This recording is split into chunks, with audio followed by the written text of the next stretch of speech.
విశాఖపట్నం జిల్లా అధ్యక్షులు మరియు మాజీ మంత్రి గుడివాడ అమరనాథ్ ప్రెస్ మీట్ నిర్వహించారు.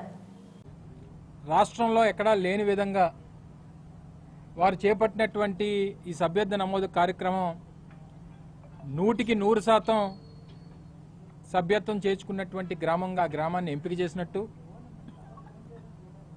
ఆ గ్రామానికి వారు విచ్చేసి అక్కడ ప్రజలకు ఏదో కృతజ్ఞతలు చెప్పడమో లేదా వారి పార్టీ సమావేశం పెట్టుకుంటున్నట్టుగా కొన్ని ప్రధానమైనటువంటి వారి పత్రికల్లో, ఈనాడు అలాగే ఆంధ్రజ్యోతి పత్రికల్లో చూడడం జరిగింది.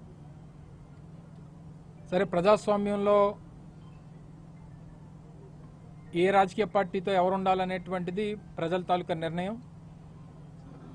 ప్రతి గ్రామంలో వివిధ రాజకీయ పార్టీలకు సంబంధించినటువంటి నాయకత్వాలు, ఆయా రాజకీయ పార్టీలకు సంబంధించినటువంటి ఆలోచన విధానాల్ని నమ్మి వెంట నడిచేటువంటి ప్రజలు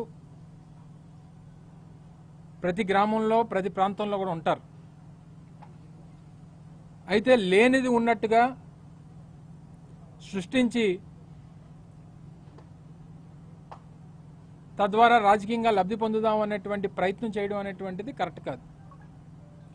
ఎందుకంటే గడిచినటువంటి ఎన్నికల్లో, స్థానిక సంస్థల ఎన్నికల్లో 2021లో జరిగినటువంటి పంచాయతీ ఎన్నికల్లో కానివ్వండి,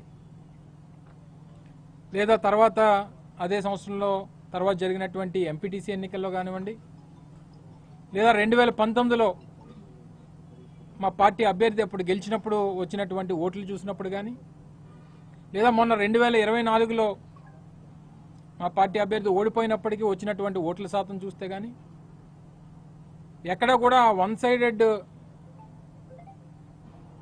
తీర్పు అనేటువంటిది వైఎస్ఆర్ కాంగ్రెస్ పార్టీకి వ్యతిరేకంగా ఇచ్చినటువంటి సందర్భాలు ఎప్పుడూ లేవు. అక్కడ యునానిమస్గా మా పార్టీ అభ్యర్థి సర్పంచ్గా ఎన్నికయ్యారు. అందులో ఉన్నటువంటి 10 మంది వార్డు మెంబర్లు యునానిమస్గా మాకు ఎంపికయ్యారు. తర్వాత జరిగినటువంటి ఎంపీటీసీ ఎన్నికల్లో మా పార్టీ సింబల్ మీద గెలిచినటువంటి ఎంపీటీసీ ఎన్నికయ్యారు. మొన్న 2024లో జరిగినటువంటి ఎన్నికల్లో రాష్ట్రంలో